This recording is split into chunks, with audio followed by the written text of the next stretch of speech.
بیشتری ماشین هایی که به تاجیکستان وارد می شوند در آخرهای سالهای 90 و اوایل سالهای 2000 استحصال شدند. برای آوردن چنین ماشین ها به کشور یگان محدودیت وجود ندارد. این خودروها همگی چند هزار دلار نرخ دارند و برای ساکنان میان حال از جمله مهاجرانی که از روسیه برمیگردند خیلی دسترسند. هزارها ساکن تاجیکستان ماشین‌های کهنه را همچون نقلیات مسافربر و یگانه وسیله درآمد استفاده می‌کنند. اما به این زودی ها داشتن ماشین می‌تواند به وسیله نمایش شکوهمندی تبدیل یابد. خیلی نمونه. خیلی خوبیش چیه؟ زبچستش ارزونه. همه چیزش ارزونه. برای کار نیست. چیکار کنیم؟ مجبوریم که خود با همین کار کنیم. سالش فرق نداره. اکو کهنه چیه که ما زندگی ما را پیش بریم. ما در همون قصه. برای کارو خودم میگردم. سیستم میرم میام آخری. ماشین نه از اون میرسی. نه ماشین نه $10,000 یک جایه.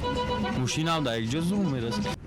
متخصصان محیط زیست از افزایش ماشین ها در راههای تاجیکستان که تعدادشان 500,000 را عبور کرده است بانگی اضطراب میزنند. آنها میگویند ماشین های بسیار کهنه به معیارهای زیست محیطی جوابگو نیستند و هوا را آلوده میکنند.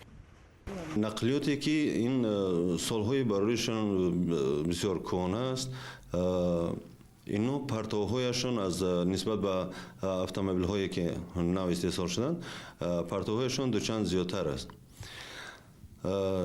از همین خاطر برای کم کردن پرتوهای نقلیات سراول باید که سوزشواری به استانداردهای مقرر شده جوابگو باید به حدود جمهوری تاجیکستان وارد کرده شود. بر علاوه در تاجیکستان پرتابگاه و یا کارخانه مخصوصی کارکردی ماشین‌های کارناشایی هم وجود ندارد. بعد پر از استفاده بیرون شدن نقلیات باید که همه قسم‌های پرتوهای نقلیات باید در علاهیدگی کارکرد کرده شود. چون که ما می‌دانیم در حدود جمهوری کارخانه‌های مخصوص برای کارکرد پرتوهای وسطای نقلیات این زمان وجود ندارد. لایحه منع واردات ماشین‌های استحصالی تا سال 2005 برای بررسی به حکومت پیشنهاد شده است. در صورت قبول این طرح محدودیت برای این ماشین‌ها از 1 اپریل امسال جاری می شود.